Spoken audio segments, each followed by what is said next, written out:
Hello and welcome back to Growth Insights number 9. A lot of tools this week and not so much reading.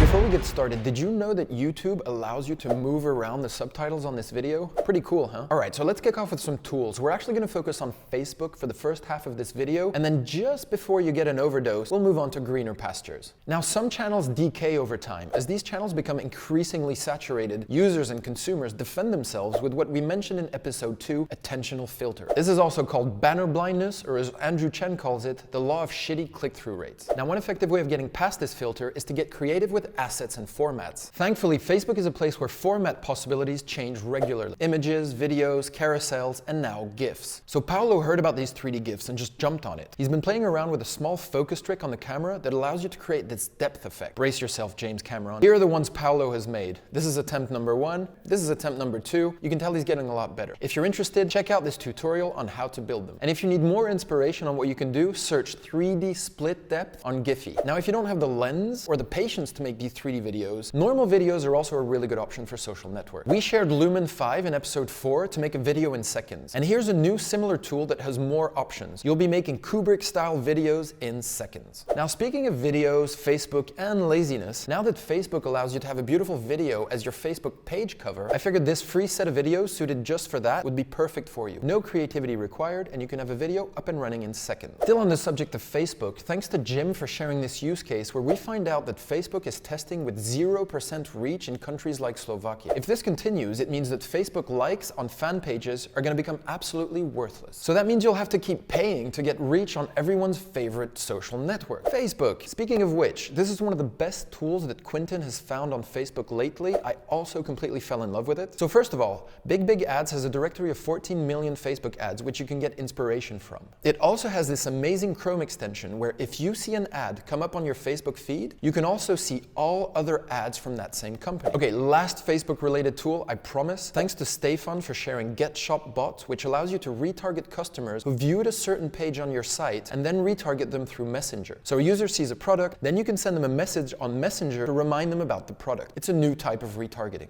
Okay, but enough about Facebook anyway. Why? Because it's dangerous for your health. Taya shared this article with even more evidence that the more you use Facebook, the worse you feel. Instead of spending your days on Facebook, you should spend your days honing on your skills. The T-shaped player is someone who specializes in being a generalist, but who also has some areas of expertise, typically 2 or 3. We've just published a new version of the T-shaped player where we've included some new skills like experiment design, APIs, and machine learning. So at Growth Tribe, we almost exclusively only hire T-shaped players because they can combine different skills to run experiments independently. Now, a great example of this is a new channel called Tools-Based Marketing. Tools-Based Marketing is creating free tools that deliver value in exchange for usually emails. One example we love is How Much to Make an App, which is a great lead generation tool. If you'd like to make a similar one but aren't feeling very creative or technical, Jim shared outgrow.co, which will allow you to create converting calculators and viral quizzes instantly. The nice thing is that there are quite some templates available, so it's a lot faster to build a quiz or a small tool. Now let's get a little bit more technical. Let's imagine you know how to work with APIs and you sort of understand machine learning. Then you can also leverage new cutting-edge tools like Microsoft Azure's cognitive services. Bernardo showed us that part of this package is Microsoft's Auto Content Moderator. With it, you can automate content moderation on Facebook pages. In the tutorial that we're sharing, you'll see how you can automatically moderate content on a Facebook page that gets a lot of messages. No more need for human content moderation. Automate it all. Speaking of automation, and this one's a little bit simpler, thanks to Quentin for sharing wildfire.ai. This allows you to record all of the clicks and inputs you do on your browser. Then you can play it again as a workflow, an automated workflow. We also got a little bit nervous when we saw how much we actually had to share with the tool. Some people in the team have uninstalled it completely. Now, still on the topic of removing human interactions to free up your time, our best friend Motion.ai, which we used to use to build conversational interfaces, aka chatbots, was bought by Hubspot recently. But there's plenty of bot makers in the sea. So Jim met a new friend called Flow.ai. They gave us a demo last week, and it's a really powerful tool to build chatbots, which we're now going to be using. You know that marketing technology landscape that's a little bit overwhelming and that you see in everybody's keynote presentations? By the way, thanks to Guillaume Caban for pointing out that that guy should have asked for royalties. He'd be $1 million. millionaire? Well, there's actually a new kid in town called the first ever blockchain marketing technology landscape. We expect to see this one grow over the years as distributed ledgers and decentralized systems take over. Or you can start filling up the gaps and build a new blockchain business model yourselves. Okay, let's do a little bit more reading where we're going to talk a little bit about data and a little bit about dating. We read this article about a woman who requested and received a report of all the personal data Tinder had about her. Two things interested based on this. Number one, if you'd like to request your data, we've prepared a template letter that you can send to Tinder directly. If you'd like, please send over a pic of your report after you received it. We'd love to see how many people actually took those steps. The second reason why it's interesting is that we started studying how much Tinder actually has on you. Our data team is planning to play with this new tool, which allows you to collect publicly available information on Tinder users in order to draw insights that may serve the public or your marketing campaigns. This includes stuff like birth dates, jobs, Spotify songs, and of course, your photos. Now let's talk about sales and outreach a little bit. In episode 6, we talked about our passion for Clearbit's API, which allows us to enrich our data. Clearbit has released a new API for free. With the company name to domain name API, you can now take a company's name and infer or guess their domain name based on the company name. We used to have to do this by scraping the first result of Bing ads, and now it's a lot easier thanks to this free API. Now, if you're into this type of scraping and data collection tool, thanks to Thomas for sharing phantombuster.com's API store, which is a nice library of scraping and automation workflows. The steps are super simple to follow. For example, this one scrapes LinkedIn profiles as well as the comment and names of all commenters. And this one, my personal favorite, automatically accepts all LinkedIn invites you receive at once. Really easy to set these up, have a try.